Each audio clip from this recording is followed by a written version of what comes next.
Yawn, mapagpalang araw mga idolo, sharing ideas na naman. Ayan, i-share ko lang sa inyo yung idea ko kung paano yung welding procedure, yung ginagawa kong welding procedure dito, especially sa pag-welding ng shaft. So dito mga idol, linagyan natin ng number to. Ito number 1 mga idolo. So dito tayo magwe-weld, bali short bed muna. Bali yung gagawin natin dito is escape welding technique sequence. Pagkatapos natin mag-welding doon sa number 1, dito tayo sa number 2. Yan. So, magwe-welding tayo dyan. Short bid lang din. Short bid dahil iniiwasan natin dito yung distortion. Pagkatapos natin dito sa number 2, dito naman tayo sa number 3, mga idol, no? Sequence yung pag-welding nito to prevent distortion para hindi basta-basta mabending yung natin, shaft pagkatapos natin weldingin. Yan yung mga technique dyan mga idolo.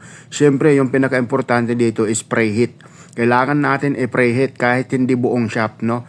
Kailangan natin i-preheat around 200 degrees centigrade mga idolo. So yung distance simula dun sa pinagdugtungan mga idolo about 200 mm. Yan lang, hindi na buong shaft yung ihitingin natin, no? Hindi na buong shaft, dyan lang banda, mga around 200 mm. Ngayon, pag naabot natin yung temperatura na 200, doon na tayo magsisimula mag-welding.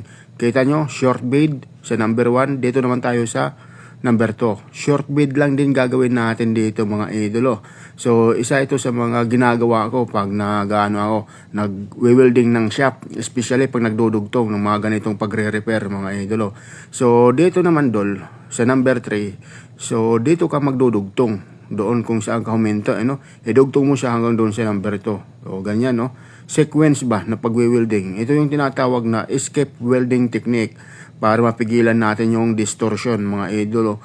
Importante dito yung pag-heating, ma-maintain natin yung temperatura, no? Huwag natin hayaan, idolo, na bumaba sa 100 degrees centigrade yung temperatura dyan kasi dyan magsisimula yung distortion, mga idolo.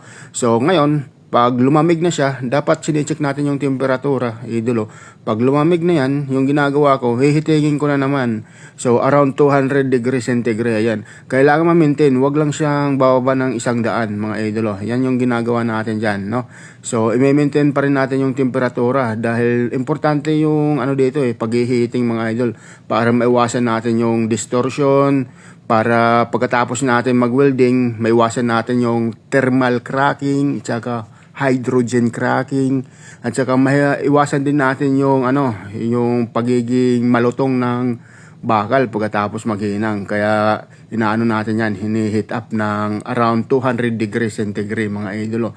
Pagkatapos welding na naman tayo, same cycle pa rin mga idol, no? Escape welding technique pa rin, sequence pa rin yung pagwe-welding mga idolo, kahit nakahiting yan to prevent distortion mga idolo. Importante yung pag-heating dyan idolo, no? Importante yung pag-heating mga idol. Yung ginagawa ko dito mga idol, chinecheck ko lagi yung temperatura nito kung nasa 200, basta wag lang bababa sa 100 idolo, pag bumaba na ng 100 yan mga idol, dapat i-heating mo ulit siya mga idol. Dapat ma-maintain natin around 200 or 150 degrees centigrade mga idol. So ganun pa rin yung gagawin natin, welding, continuous welding, pero same cycle pa rin, sequence pa rin yung gagawin natin para mapigilan natin yung distortion hanggang natin yan, hanggang ma-build upan natin lahat yung mga idolo. So ganyan na siya, titingnan natin yung temperatura. So kita nyo, nasa 200, 150, naglalaro ng ganyan. So okay na yan, dahil tapos na tayo mag-welding dyan mga idolo, gagawin natin, babalutin ko na yan. So ayan, binalot ko na siya dyan, dol. Ayan. So bali bubuksan natin yan after 6 hours. Ayan. So kailangan natin balutin to minimize yung paglamig, no? Hindi basta-basta siya lalamig agad, So ganito na yung mangyayari sa kanya, idolo. Ayan. Kasi pag lumamig yan agad, mga idolo, pag hindi mo binalot, doon na nagiging brittle yung bakal, no? So ito na siya, dol, Kita nyo naman. Di ba?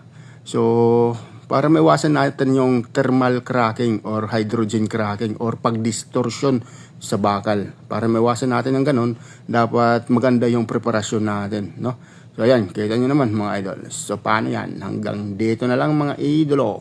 See you next time. Pa-share naman ito mga idol. Bali dito, na lang natin yan, tuturnuhin.